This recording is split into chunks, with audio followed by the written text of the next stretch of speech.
escreve poesia, você escreve sobre história, você se aprofunda nas coisas da nossa região. E uma dessas coisas é os ditados populares, os ditos do povo, né? O linguajar do povo.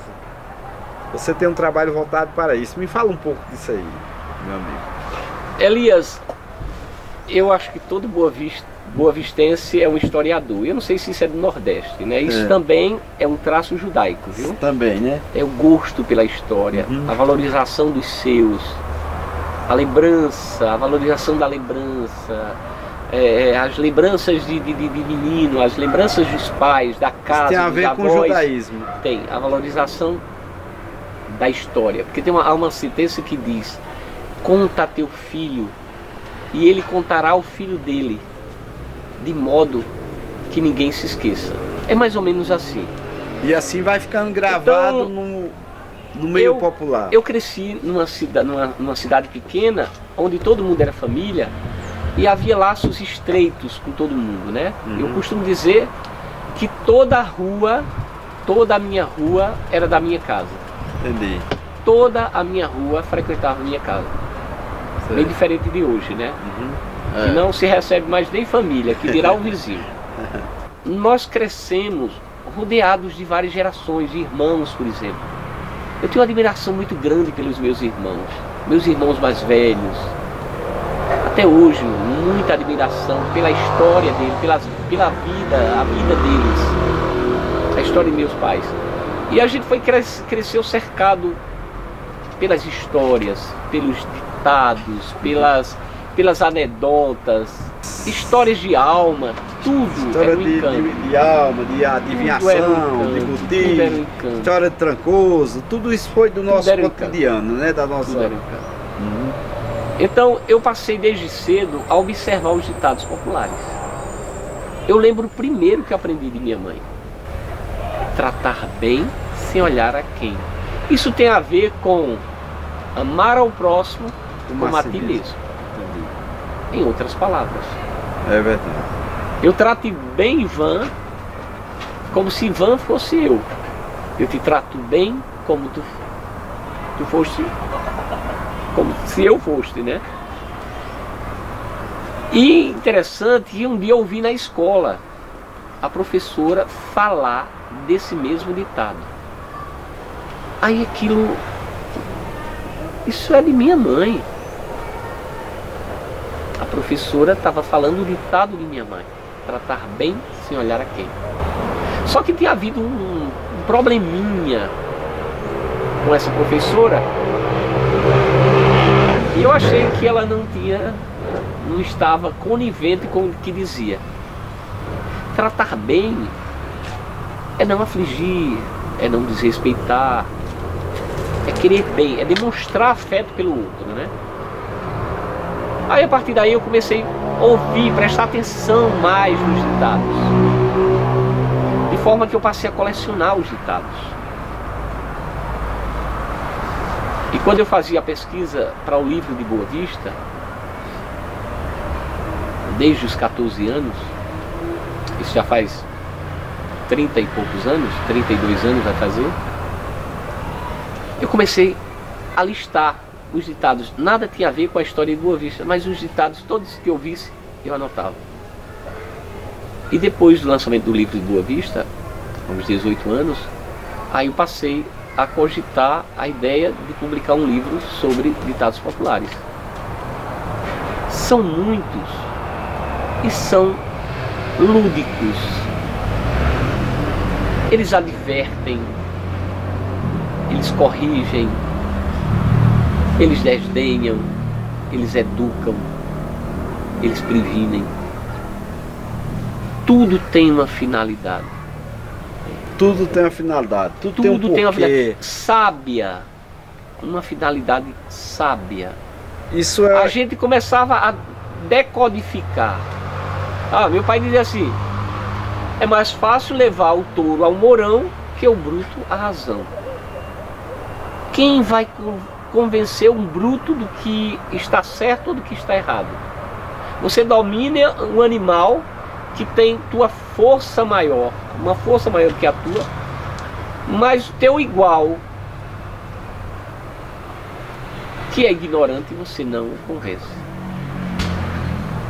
O pai dizia muito assim: se o boi soubesse de sua força, não se deixaria escravizar.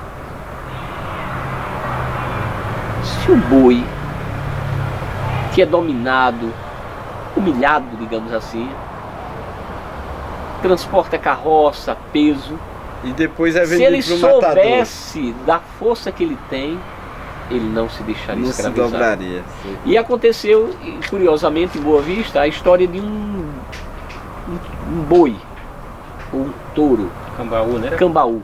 Já ouvi falar demais desse boi. O boi cambaú, eu não sei se era boi, agora está tudo bem. O boi ou o touro cambaú, ele, dizem que tinha uma mandinga, né? Ele recebeu lá umas rezas, e ninguém nunca conseguiu prendê-lo.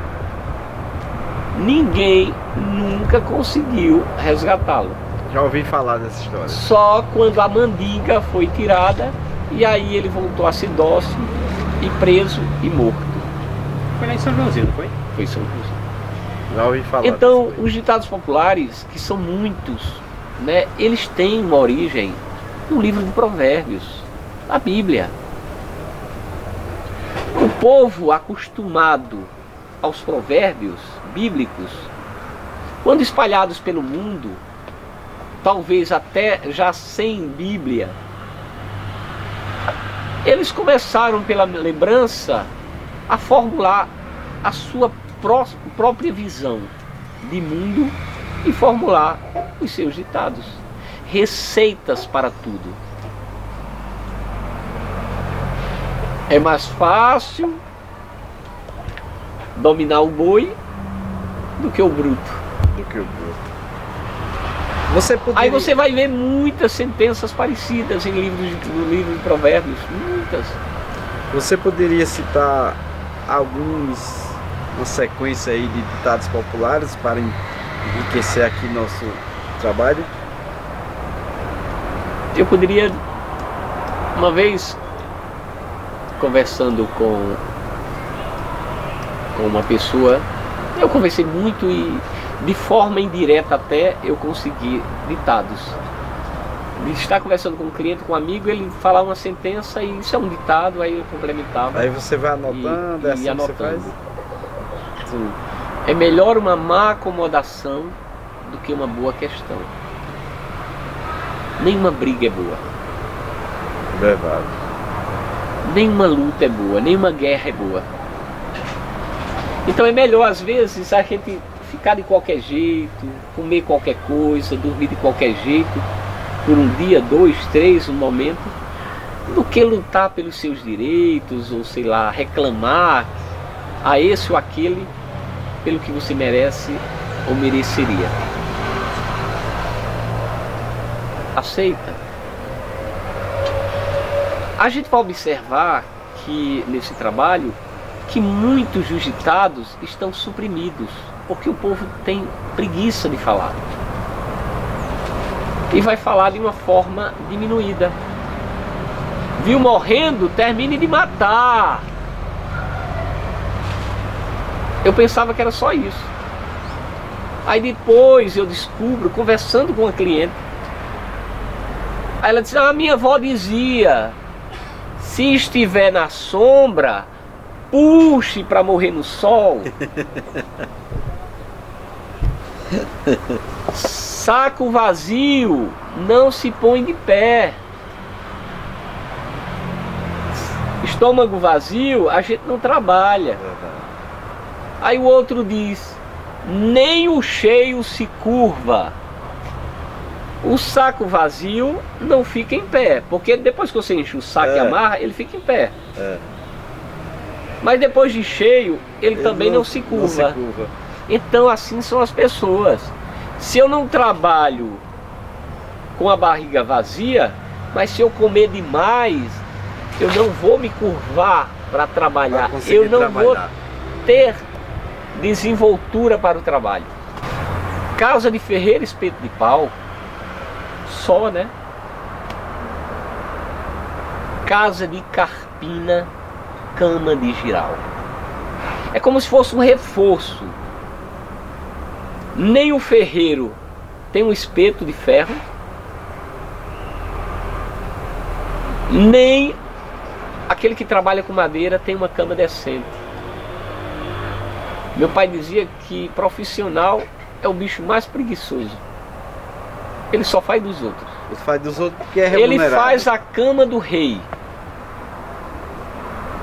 O carpinteiro, ele faz a cama do rei da melhor forma, mas ele não faz o simples dele. O pedreiro muitas vezes faz a casa, a mansão de todo mundo, o castelo de todo mundo, mas sua casa, ele não tem tempo para sua casa, porque no tempo de fazer o seu, ele acha que está cansado e não poderá. Não, depois a gente faz. Não, mais tarde. Mas chega um serviço, daqui a pouco ele pega o serviço na hora que surge para atender o cliente. Então a gente reúne nesse trabalho mais de 2.000. Melhor dados. só do que mal acompanhado. Isso é mais Antes só do que mal acompanhado. E tem outro complemento. Sim. Então vocês têm mais de 2.000 expressões. Então é um sinal muito rico. Para tudo a receita. Nordestino, para tudo tem receita. E eu achei interessante também que isso é muito popular na minha cidade. Muito popular. De todos esses que eu peguei, eu acho que 80% ou mais são da minha cidade. Tem gente que nem sabe, eu até acho, pelo amor de Deus, nem sabe de ditado. Não, sei não, eu não lembro. Mas como não lembra? E às vezes fala todo dia e não se liga. Talvez sim. E tem um que eu nem vou falar. Eu perguntava a uma senhora, Gonzaga, Dona Teófila Gonzaga, inteligentíssima, uma mulher inteligente, boa. E conversava com Dona Teófila, e ditados, a senhora lembra? Não, meu filho, só aqueles básicos mesmos, não sei o que, não sei o que.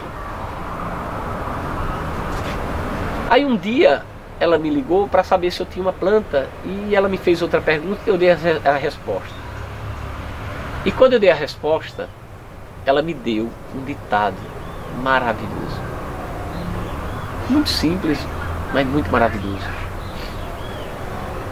Quando ela disse, eu disse, Dona Teófila, que ditado lindo.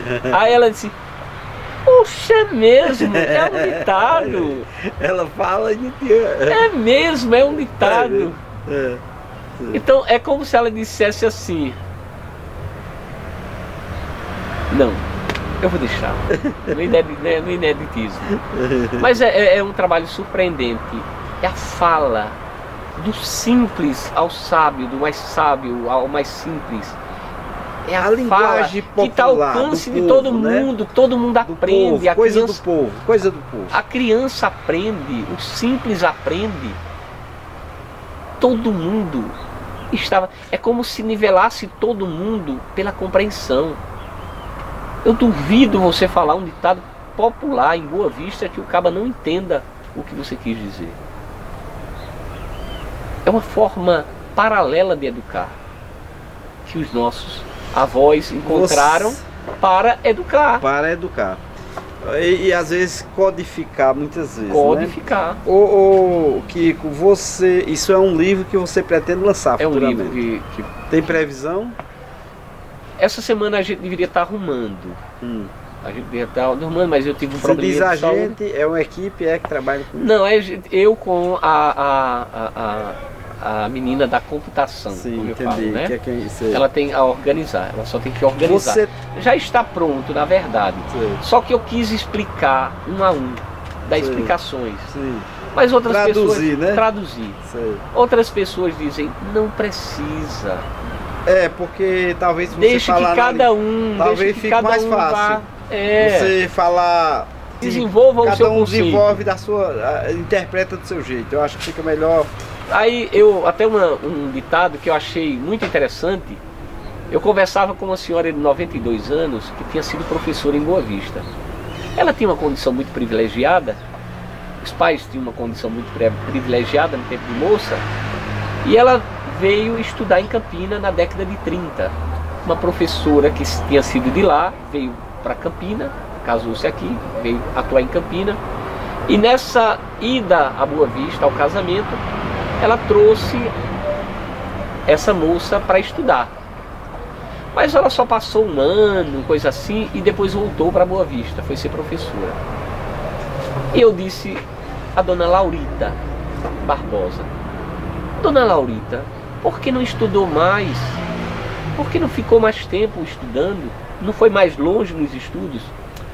Ah, meu filho, porque papai não tinha condição. Não tinha condição, dona Laurita? Não, tinha não. Mas dona Laurita, pelo amor de Deus, o pai da senhora é um dos homens mais ricos de Boa Vista. Que rico, menino. Que conversa é essa? Era, dona Laurita. Todo mundo sabe. Menino, quem tinha 6 vacas de um Cariri era rico. E quem tinha mais de 100, dona Laurita? O pai dela tinha. E quem tinha mais de 100? Ela disse assim: e quem tinha mais de 100? O seu pai. Até mais de 1000.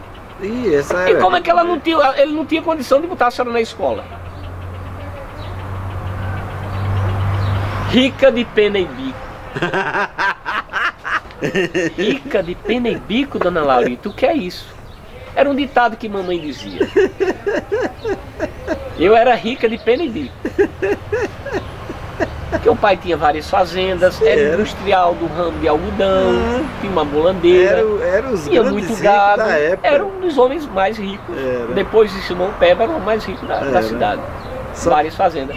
Mas ela não se achava, essa era a questão, a criação, e eram tidas como orgulhosas, muito orgulhosas, porque a mãe reprimia os contatos para não se misturar muito, eram cuidados, mas né, domésticos.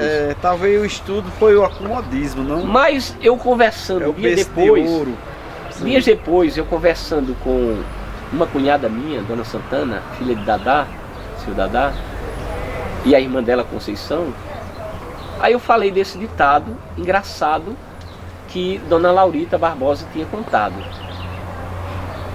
Aí minha cunhada, Santana, disse: mas tem mais. Aí eu fico cheio de interesse e digo: mais, dona Santana? Tem. Rica de pena e bico, 3 panelas e um pinico. Mas o que era ser rica de pena e bico? O que era ser rica de pena e bico? A garça é linda, né? A garça é pousuda. Ó, ela é pousuda, e tem o bico mas grande. Carne, nada. É só pena e bico. Pena e bico. Se você pegar uma garça,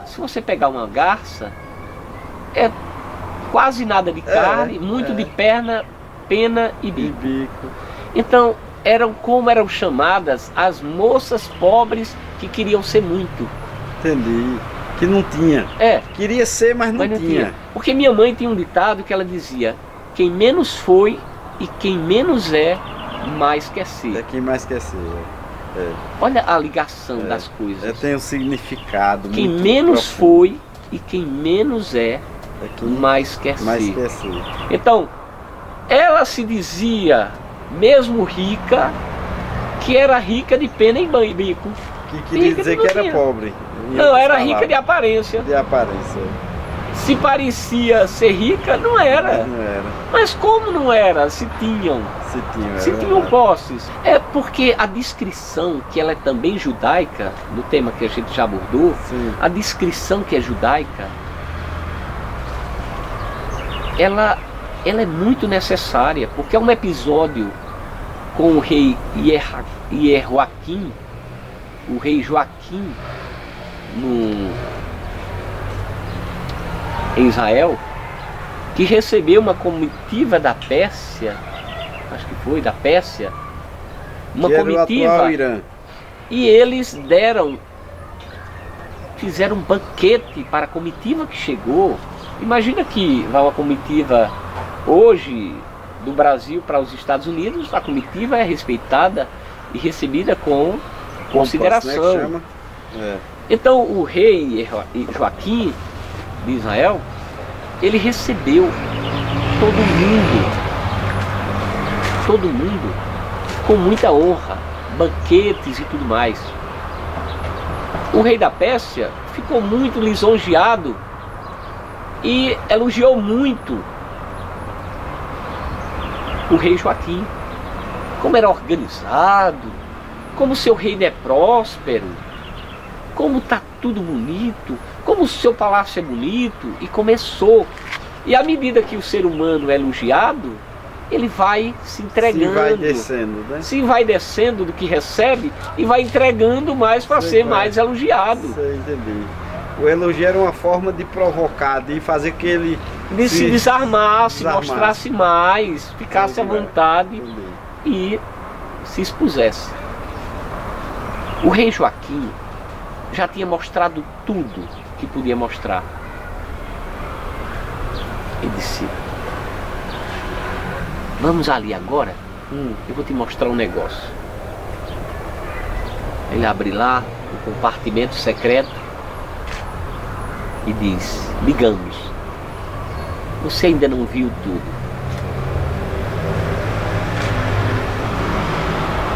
Foi mostrando os tesouros. E mostra os tesouros. Nossa, como o seu reino é rico, fabuloso.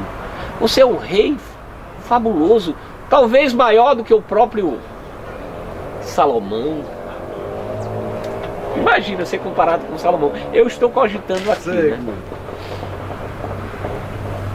A comitiva se arrumou e foi embora. Joaquim ficou feliz porque recebi elogios do grande rei da Pérsia e tal. Impressionou o rei da Pérsia. Impressionei o rei da Pérsia. Bateu no peito. Tempos depois, o rei da Pérsia voltou a Israel. E invadiu. Com todo o seu exército. Invadiu, roubou, matou. E levou cativo o que não foi morto. Inclusive a família do rei Joaquim. E na presença do rei Joaquim, ele matou a esposa e os filhos. E como se não bastasse, ele botou um ferro, uma espada no fogo e aproximou o ferro, a espada em chamas dos olhos de Joaquim e o cegou. E o rei Joaquim viveu até seus últimos dias amargurado, só e cego, amargando o bem que tinha feito. Um bem que tinha feito. Você vê o ser humano, a maldade já vem de longe. Um bem que tinha feito. Verdade. Porque quem não se sente honrado ao ser considerado? Verdade. Mas se o caba mostra, para isso existem advertências, viu? O que os olhos não veem, o coração não sente. A ocasião faz o ladrão. Mostra e o ladrão aparece. Há quem diga que ele realça.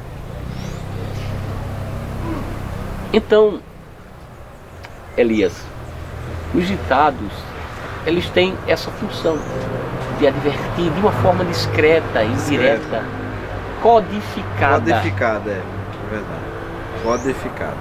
Codificada. E no Nordeste, onde mais se fala, por incrível que pareça, né? Onde mais se fala de ditados populares. Todos os dias, da cultura. Todos os dias eu cito ditados populares. Todos nós. Todos às os vezes dias até sem perceber, eu ouço né? ditados populares. Também, Todos os dias eu lembro meus pais ao citar. Faz parte do nosso linguajar. São sabedorias. edificantes. Muito edificantes. Verdade. Kiko, esse é um trabalho que você está em andamento. Mas você também tem um trabalho em poesias? Eu publiquei um trabalho que é intitulado Da Janela do Meu Quarto, né? A janela do meu quarto. O quarto seria a minha intimidade, né? A janela é como eu vejo da intimidade o mundo. Ou como o mundo é visto por mim na intimidade. Seria pelo seu olhar. Meu olhar. Esse estilo de poesia é popular ou é clássica? Como é? Não, eu acho que eu sou reflexivo. Eu sou muito reflexivo. E eu digo na apresentação, por exemplo, que eu nunca me inspirei em ninguém. Eu apenas escrevo os meus sentimentos. Entendeu? Eu apenas coloco no papel o meu sentimento de uma forma cantada, melódica, por exemplo. Eu poderia aqui citar, por exemplo, uma delas que talvez retratasse o momento que eu escrevi há 20 anos ou mais, e a gente pode trazê-la para o momento. Para o momento, adequar ela para o momento. Eu não lembro o título, mas talvez eu até lembre depois. E ela diz assim, mais ou menos: é um questionamento, é uma provocação. Eu digo assim: vida? Flor de vida?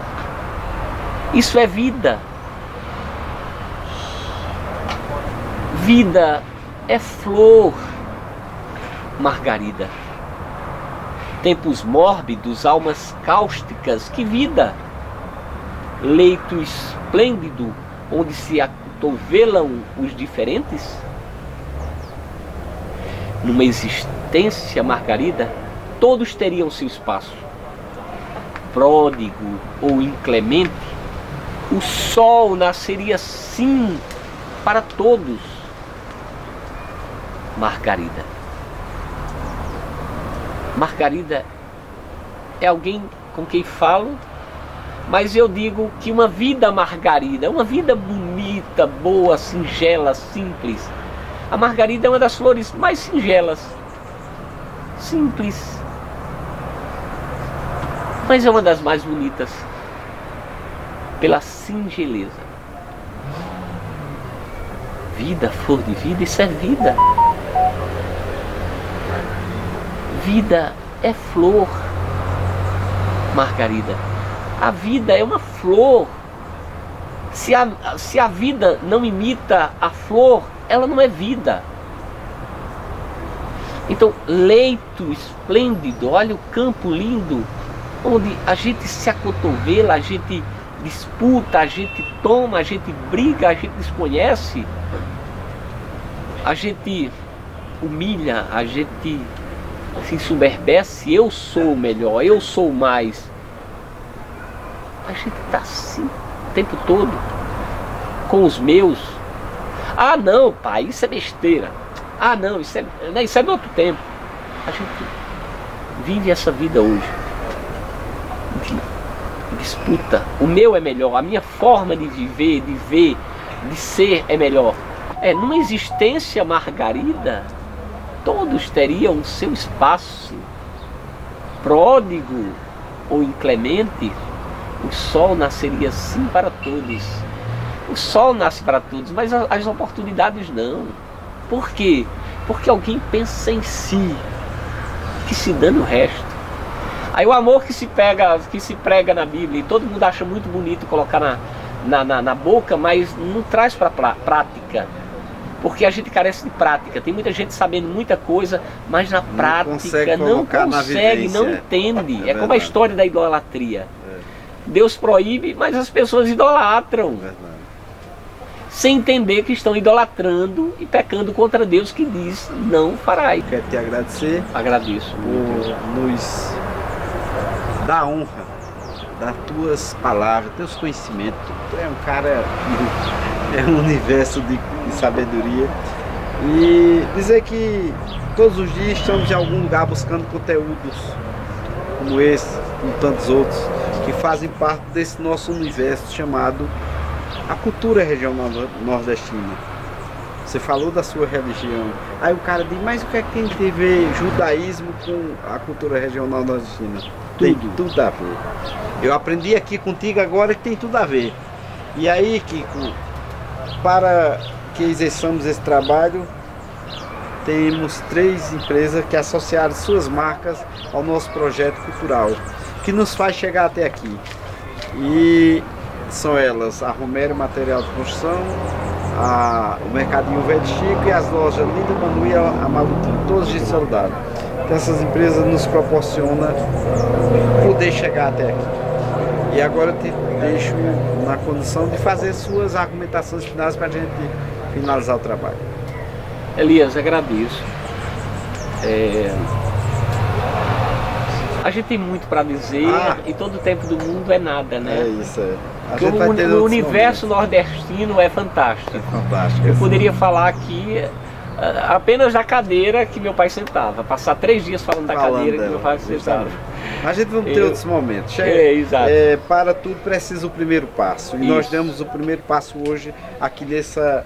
Você é mais um parceiro que vem somar ao nosso universo que a gente está construindo de parcerias nessa região afora. E uma janela que possa veicular esse potencial do paraibano, do nordestino, do caririzeiro, desse homem simples, mais autêntico, né? Que ama a vida, é grato pela vida, que não inveja a do outro, que é satisfeito com sua porção, que vê o mundo de uma forma muito particular e a defende, né? E o defende. Então, muito bonito o seu trabalho. Muito obrigado. Porque traz à luz do conhecimento aquilo que é joia e está guardado. Não como destino que teve a joia de Joaquim, né? É isso. Mas é a joia cultural que não se rouba. Porque minha avó dizia, a mãe de meu pai dizia, meu avô que dizia, o homem morre e deixa fama. Minha avó dizia que o conhecimento morre com seu dono. Então, o conhecimento não é roubado, mas ele se perpetua. E o nosso trabalho tem um pouco disso, resgatando, preservando histórias, culturas. O nosso olhar é esse, resgatar, por exemplo, ditados populares. Tem tantos que já não se fala mais, mas que existe, que existiu, e que ainda tem pessoas como você que se debruça e pesquisa e traz ele à tona, e estamos aqui para gravar. Joga lá numa plataforma digital e vai estar lá para toda a vida. Então isso vai fortalecendo essa nossa cultura tão nova. Então muito obrigado, meu amigo. Biblioteca obrigado, digital. Digital, é isso.